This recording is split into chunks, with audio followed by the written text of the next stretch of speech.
Fíjense, acá hay una definición de lo que es un, si quieren verlo, proceso de formalización de la propiedad.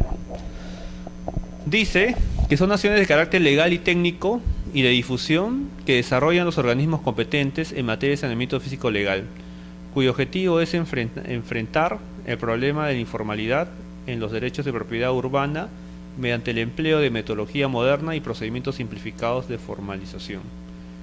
¿Ya? Este es un concepto muy importante que lo recogemos de Edgardo Mosqueira, que de una forma nos da una idea global de lo que se debe entender por un proceso de formalización.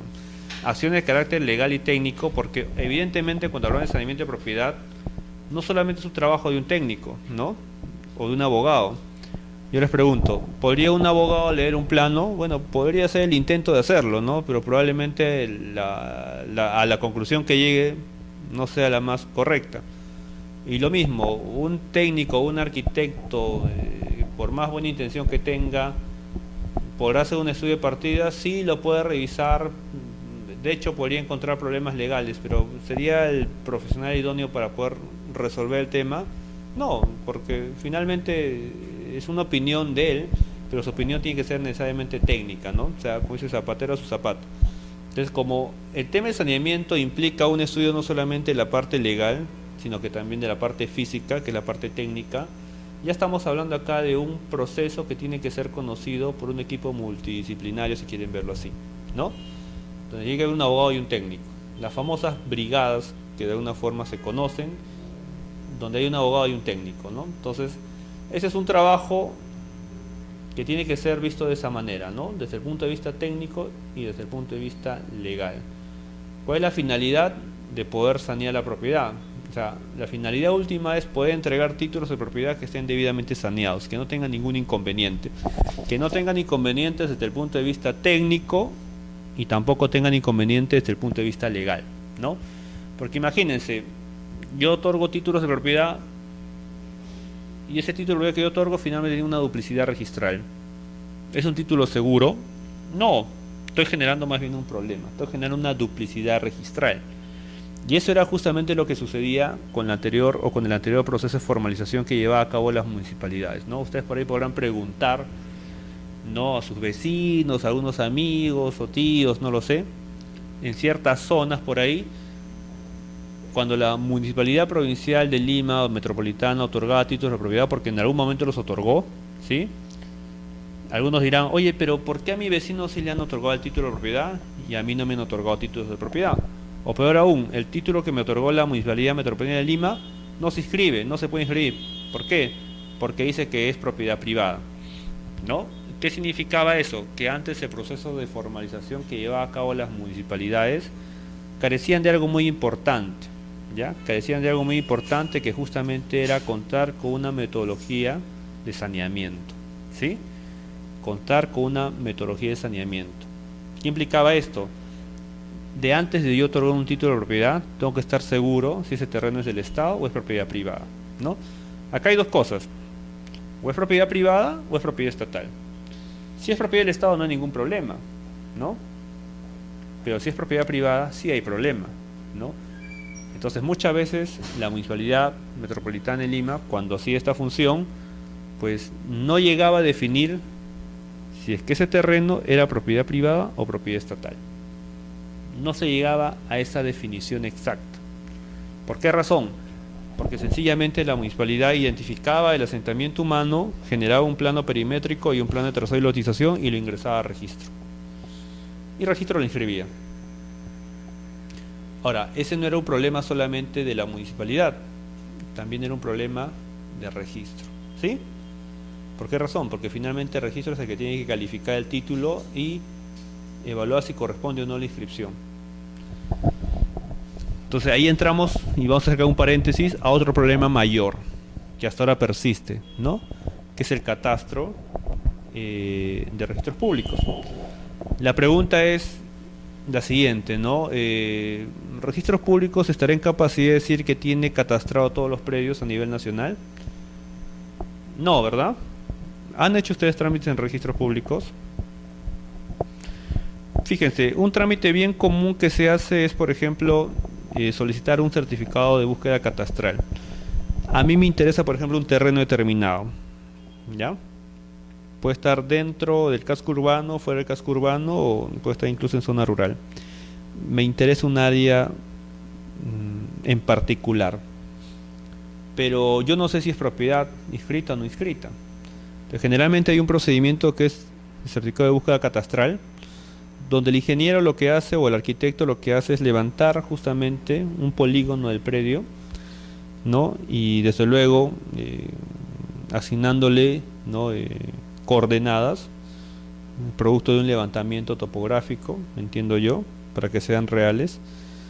Le asigna coordenadas y presenta eso a registro para preguntarle a registros, oye, en este espacio que te estoy dando, que tiene coordenadas, dime si hay propiedad inscrita o no.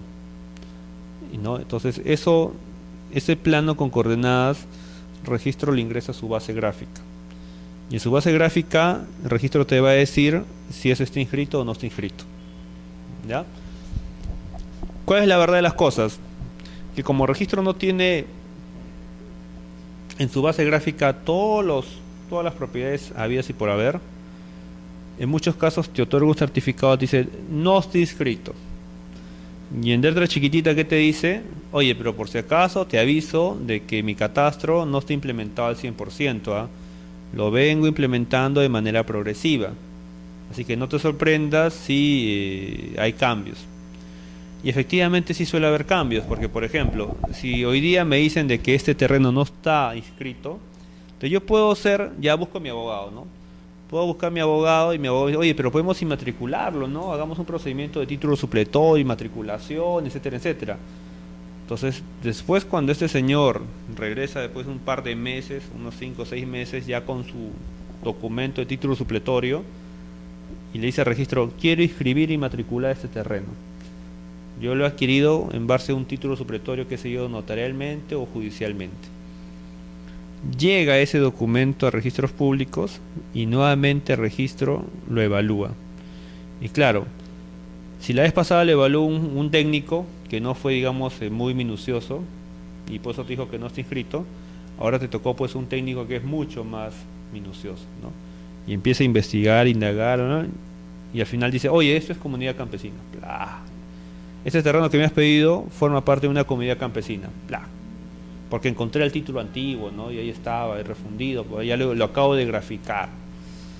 Entonces te das cuenta cómo el registro tiene esa deficiencia que justamente es el catastro. Y claro, no es culpa de los funcionarios que están hoy en día acá, ¿no? Eso es culpa ya, si quieren verlo, es un tema ya heredado, ¿no? Porque el registro público tiene, pues, a ver, estamos hablando, su creación es de 1888. O sea, si ustedes pueden imaginarse desde esa fecha hasta hoy cuántas inscripciones hay en el registro. Pues un montón, ¿verdad? Un montón. Y la pregunta es, ¿siempre hubo estación total? ¿Siempre hubo coordenadas? ¿Siempre hubo GPS? No, pues, o sea, eso es algo que por lo menos en el Perú probablemente se conoce a finales de los 80, 90, ¿no? Entonces era natural que antes de esas fechas los predios que ingresaban al registro pues tenían unas características pues medias que hoy ya nos parecen anticuadas, ¿no? Tú sacas un título de los años 40, de los años 30, ¿qué te dicen? 30 varas, ¿no? 200 pasos, ¿con qué colinda? Con la quebrada tal, con mi vecino Juan, ¿no? Con el río tal, con la pista tal, con la carretera carrozable. O sea, date cuenta cómo es que las características técnicas de esa época hacen de que sea pues imposible poder saber dónde están esos predios. Entonces hay muchas propiedades de ese tipo inscritas y muchas de esas propiedades no están graficadas en el catastro. Entonces ese es un problema muy grave que tiene el registro, ¿no? Entonces el registro no es confiable, lamentablemente no es confiable. Hablo desde el punto de vista catastral, ¿sí? Desde el punto de vista catastral no es confiable. Entonces, partiendo desde esa deficiencia, ¿no? Por ejemplo, la municipalidad mandaba su plano y como el registro no tenía la base actualizada, decía, no está inscrito, y lo inscribía, generaba una duplicidad. Y después cuando ya venían los títulos individuales, Cuando ya hacían la investigación, pucha, acá había, este era un fundo, dice, ¿no? O era comunidad campesina, o es propiedad de fulanito tal, ya no te lo inscribo. Entonces ahí el ciudadano se quedaba con su título colgado ahí en su pared sin poder inscribir, y no entendía por qué, ¿no? Y la razón era eso. Muchas veces la municipalidad incorporaba como parte de su proceso de saneamiento áreas de propiedad privada. Y obviamente no podías titular sobre propiedad privada, ¿no? Y eso ya lo podía detectar el registro. Entonces esa era la principal deficiencia que tenía el método anterior, ¿no? Entonces faltaba de algo muy importante, que justamente es lo que COFOPRI o la reforma esta trae, ¿no? Esta reforma lo que hace es partir sobre los problemas identificados, sobre las causas identificadas, y dar solución a través de una norma. Y es la norma que de alguna forma crea una metodología de trabajo que lo que busca es justamente definir derechos de propiedad seguros, ¿ya? Y esta definición de derechos de propiedad seguros justamente parte de la siguiente idea: hacer un estudio técnico y legal del suelo. O sea, ya no solamente, oye técnico, anda, levanta el pueblo, dibújame un perimétrico y un plan de trabajo de lotización y ¡pum! Hay que jugárnoslas, mandémosla a registro, ¿no? Tal vez el registro lo inscribe, tal vez no. No, ahora lo que se hace, o a partir de los años 90, lo que se estiló a hacer, es más bien que sea este equipo técnico quien se encargue de hacer el estudio del suelo, ¿ya? Y ese estudio tenía que concluir, en términos sencillos: si es del Estado, se sigue adelante; si no es del Estado, se suspende, ¿ya? ¿Por qué? Porque yo no puedo otorgar títulos de propiedad en propiedad privada, sencillo. Pero claro, llegar a esa conclusión de que es del Estado o propiedad privada no es cosa sencilla, ¿no? Y no lo es sencillamente, como les digo, porque el registro no tiene todas las propiedades catastradas, ¿no? Y además porque no todas las entidades públicas y todos los bienes tienen obligación de ingresar al registro, ¿no? Por ejemplo, alguien inscribe un camino, no; alguien inscribe una carretera, tampoco, no es obligación, porque son bienes de dominio público.